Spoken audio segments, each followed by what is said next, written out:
Well, if you understand germ theory and how it's been applied, then it's amazing you really understand the political model.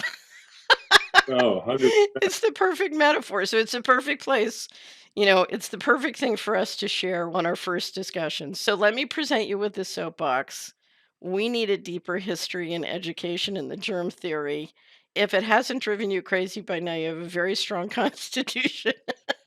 Yeah. Okay. So help us out. Let's go from there. So the first thing I would say is that the germ theory, which many people ascribe to the late 1800s and Pasteur, was actually goes way back to even Greek times, sort of ancient Greek times.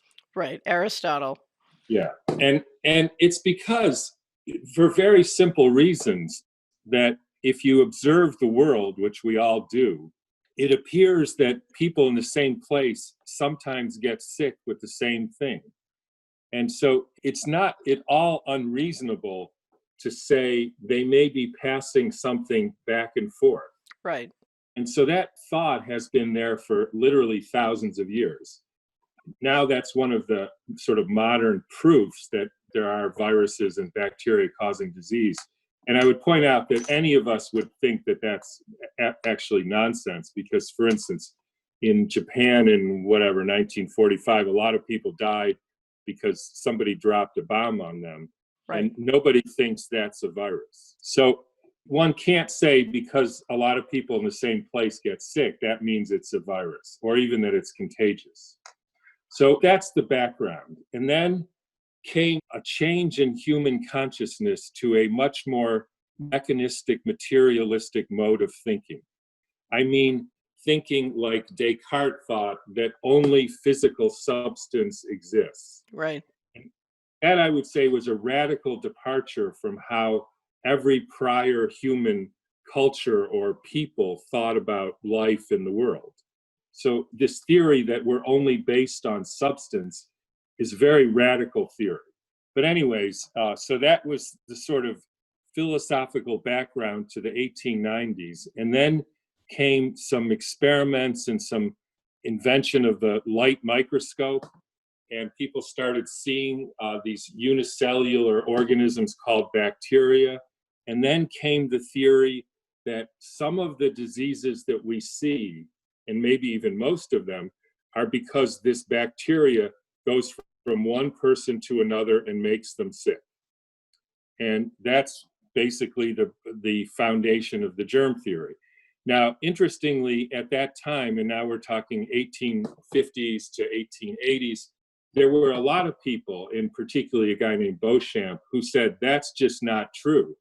In fact, these bacteria are just scavengers in nature. They're feeding off dead material, and they don't cause any disease. It's the situation of the person.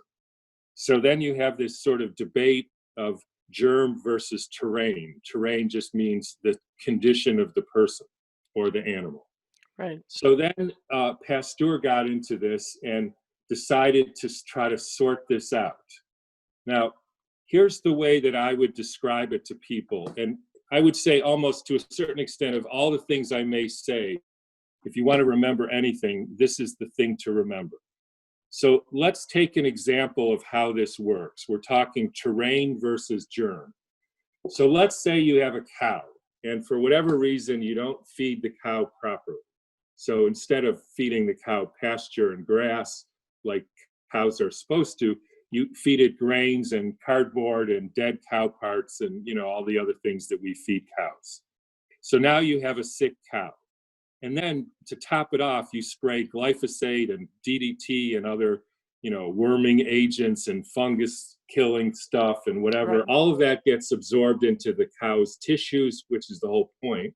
And then, as we know, anything you poison an animal with comes out in the milk. So then you have this poisoned milk, and then the person drinks the milk and gets sick. So the theory then is you transmitted something from the milk to the person and you got them sick. And then you look under the microscope and you see this bacteria that's called listeria, which is a so-called pathogenic or disease-causing bacteria in the milk. And then you look in the stool of the person who has the diarrhea, and you find the same bacteria. And it was as if it was a eureka moment in history. Right. End of story. We've Right. now proven that germs cause disease. Now we're talking bacteria. Okay, so what's the problem? Well, it turns out there is another possible explanation. And that explanation is also very simple and very logical, that you have poisoned milk, and the role of bacteria in the world is to digest poisons wherever they are found. And so the listeria are not there as a pathogenic organism. They're there to biodegrade, in other words, eat the poisons in the milk. In fact, they're helping you and the cow out. Right.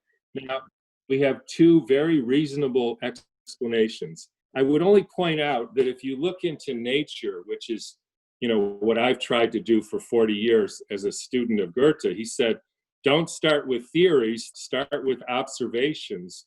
Otherwise, you may get blindsided. Right. So if you look into nature, you, for instance, see if you put, wonky stuff is a very scientific term, by the way, meaning bad stuff in your compost pile, you'll get funky bacteria. Nobody says the compost pile has an infection. Everybody says that the bacteria are biodegrading that, and if you weren't such an idiot, you would stop throwing that stuff in your compost pile. Okay, fair enough. Same with a pond. You have a pond, you put poisons in it, you get algae growth.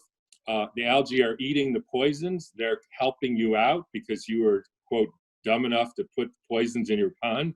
Nobody says the pond has an infection. Right. Now, anybody would say that the problem is the poisons, and as soon as you stop throwing the poisons, by some miracle, because they don't have any more food, the algae grow away. So getting back to our milk, we have these two very reasonable explanations. One is it's the listeria, the bacteria. The other, it's the poisons, the bad quality of the milk, and the listeria is just eating the poisons. So the question then is, how do you know which of those is true? It's very simple. All you have to do is isolate the listeria from the milk, feed somebody pure listeria, and then you could also feed them the milk pure, without the listeria, and you could see if they get sick. So this is what Louis Pasteur did for 40 years. He was the first to be able to do this, sort of. I mean, he basically stole the idea, but anyways, he took pure cultures of bacteria, isolated from pathogenic, from sick Right. people, fed them to animals or people, made them sick, did public demonstrations, and he was the Fauci of his day because he proved the germ theory and he saved humanity. And so there you go. Except there was one problem. Well, maybe not a problem, but he did have the integrity to keep a personal diary.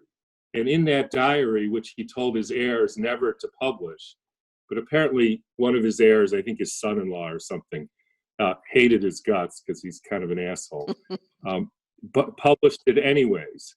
And in there, Pasteur admitted that it turns out that not once was he able to transmit disease with a pure bacteria, not once. And that in order to do these public demonstrations, he had to actually spike it with like arsenic and mercury. Oh my God, he And spiked then, them?